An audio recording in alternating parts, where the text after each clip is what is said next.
Alright, I am so excited to finally be able to make this video. The past few days have been so crazy that I haven't gotten a chance to really explore what came along with this winter update. So let me start by just going into the developer log and reading all the changes that came with it. This is a lot, so just try and stay with me. First up is the Frost Invasion event. I've already made a video about how to beat this without having to use the accelerator, and I'm planning on making a couple of more vids about different strats, so stay tuned for those. You're gonna get the Sledger Tower for beating this event, or you can just pay to win it and get it as a game pass by paying 500 Robux. And so here's the big news for this update. We're now in the Frost season, and along with this season comes a brand new Battle Pass. I'm gonna go ahead and go through that now. The way the Battle Pass works is you get shards for playing games, and you use those shards to unlock the next level of the pass. Of course, you can also skip the shards and just buy the ranks, which is what I'm gonna do. Wait, I already have the first 4 ranks done? I haven't even looked at this thing and I'm already halfway through it? You know what? I am just gonna go ahead and buy the rest of it so I can show you all the new skins and emotes. At rank 1, you get a basic crate, but at rank 2, you get your first frost crate. Let me go ahead and open this up and see what I get.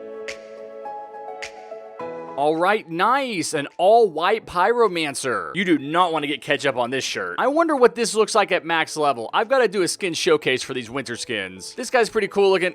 Actually, he's kind of plain looking. Let's just go ahead and move on. Alright, at rank 3 is the frozen emote. Oh yeah, this is the funny one. So this is what it does. You just kind of freeze in place. People have been loving this lately. All around me, people are just freezing themselves. It's cool because you kind of slightly rock while you're frozen. It would be even cooler if you could knock yourself over though. I know that if you get up on the edge of something and trigger the emote, you'll fall off and that'll make you fall over. So that's pretty fun. Alright, rank 4 gets you a premium crate, and rank 5 gets you another frost crate to open. Ooh, the Frost Minigunner. This guy looks sick, man. He's got chains on his backpack. Why does he look like he's ready to go down to Antarctica and slay some aliens? I like the furry collar. I bet these skins are gonna look good. And rank 6 is the raw dinner emote. Me hairy. Me like big old piece of chicken. This is totally the hairy emote, man. A muscular dude eating chicken because you gotta get that protein. This would be the perfect hairy emote if he had chicken in one hand and rice in the other. He looks so funny when he's eating it. So that's pretty cool. Now rank 7 is another premium crate, and rank 8 is another frost crate. I wonder what's inside this one. Oh, Frost Outlaw, Ranger. He's got a nice black ski cap on to protect him from the cold. I'm glad there aren't any skins for towers that I don't have this time. They might do a gladiator skin on the next part of the battle pass, but if I'm lucky, they'll bring the glad back and I can get it. I really love the all white look of these skins, man. It's really clean. I think that really makes them unique. Okay, moving on to rank 9, that's a deluxe crate, and rank 10 is the last frost crate for this battle pass. Let me go ahead and open that up.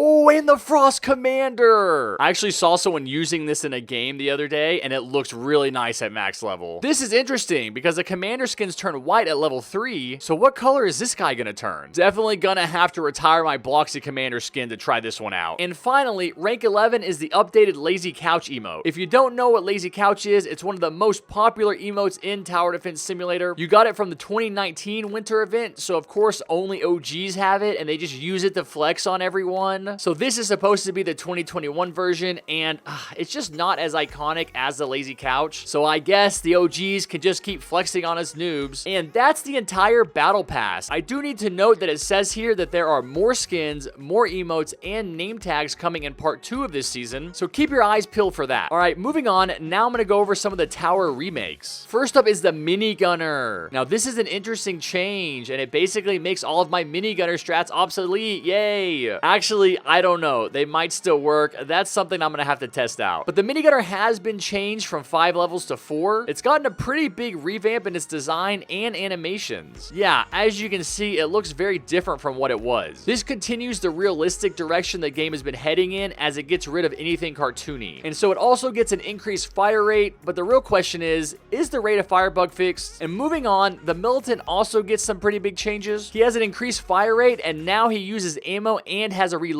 system. This is very unique and very cool, but unfortunately just one step further away from Monkey Tower.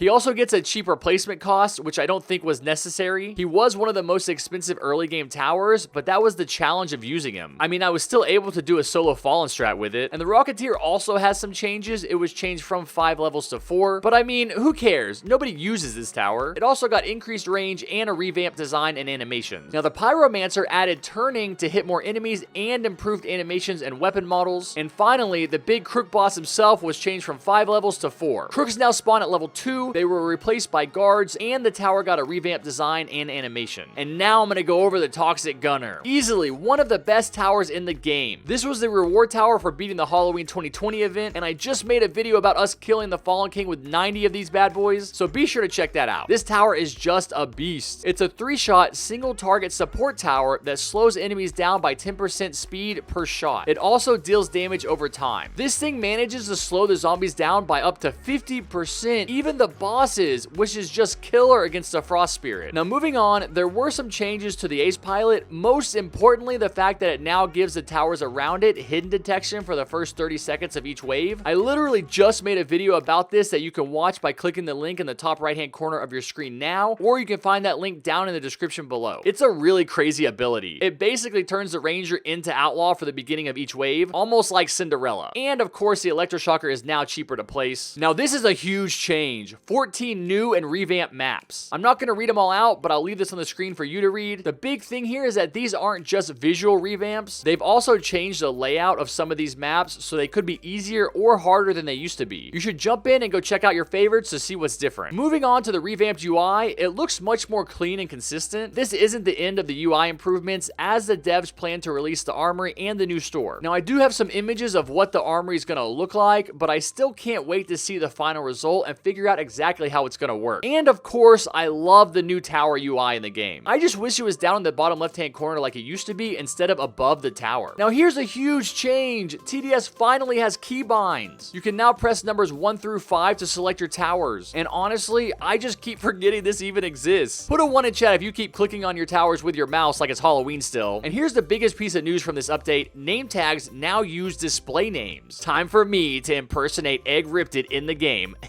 No one will ever know the difference. And finally, the biggest piece of news from this update, the new lobby. I am just so glad the Halloween song is gone, man. So this is a remake of the 2019 retro lobby, which was inspired by Flood Escape 2. It's an abandoned mall with a shattered glass ceiling and vines coming down. Personally, I love it. This is the first indoor lobby I've gotten to see for TDS, and it feels so much more comfy. I love all the different shops and places to hang out, and I really freaking love how you can get into hardcore from here. Finally, we can play hardcore with people from outside our region. Let's go! Let's go! So as cool as this lobby is, you gotta remember that it's temporary since the new matchmaking lobby won't use elevators, and that's coming soon. Now some of the extra changes are minor changes to wave layouts and early game health, new zombie faces, new explosion effects, and the health bar now shakes and makes a sound when damaged. And here is the biggest piece of news from this update. Some of the worst bugs in the game are finally exterminated. Targeting now displays correctly, Doughboy Soldier works, Demon Gladiator works, and the dialogue isn't all messed up. There were also many other bugs fixed, too many to list here, but you know which one should have been listed here because it caused me so much pain and suffering? The commander ability countdown timer bug. I finally actually know if my call to arms is ready to be used or not. Overall, I am a big fan of the winter event and this update. I think the devs did a great job making this game fun to play again, so I congratulate them for that. But let me know what you guys think about this down in the comments below. What do you like and dislike about this update? I'm probably going to make a different video talking about my favorite changes to the game, but there are still some bugs that are super annoying. But you know what? The fact is, maybe there always will be. Now, if you enjoyed this video, be sure to smash that like button with your forehead, hit the subscribe button with your big toe, and turn on notifications however you can so you don't miss any of my amazing upcoming content. And while you're at it, go ahead and join my growing Discord community. You can do that at discord.gg/JustHarrisonThings. And I will see you guys next time. Take care, be safe, and never forget what I always say. Peace!